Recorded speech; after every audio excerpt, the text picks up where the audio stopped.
আসসালামু আলাইকুম। সকাল সকাল চলে এলাম আপনাদের মাঝে আরেকটি রান্না নিয়ে। মুরগির মাংস হলুদ লবণ দিয়ে মেখে নিয়েছি।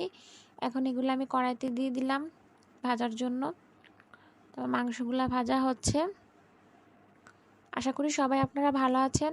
তো আমার ভিডিওটি আপনারা শেষ পর্যন্ত দেখতে থাকেন।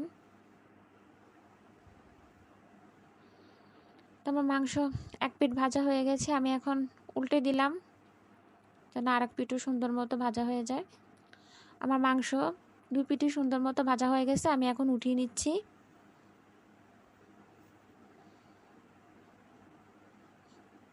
মাংসের সাথে আমি আলু দিয়ে রান্না করব। তো আমি আলুগুলো ভেজে নেই, একটু সামান্য হলুদ আর একটু লবণ দিয়ে ভেজে নিলাম। আলুগুলো আমার ভাজা হয়ে গেছে, এখন উঠিয়ে নিব।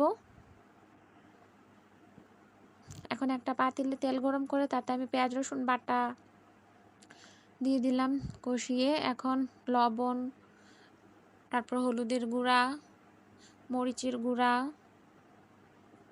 দিয়ে ভালো মতো কষিয়ে নিচ্ছি। আদা বাটা দিয়ে দিলাম, তেজপাতা, দারচিনি, লং এগুলাও দিলাম, মশলা, গরম মশলা। তারপরে কিছু এলাচি ধুয়ে থেতো করে দিলাম, সুঘ্রাণ বের হয়ে এলাচিগুলো একটু পুতো দিয়ে থেতে দিলে। এখন ঢেকে দিলাম, বলক উঠলো। এখন আগে থেকে ভাজা মাংস আর আলুগুলা দিলাম, ভালো মতো কষিয়ে একটু ঢেকে দিব।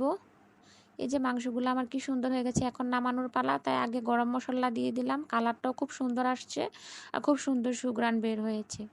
আল্লাহ হাফেজ, ভালো থাকবেন সবাই।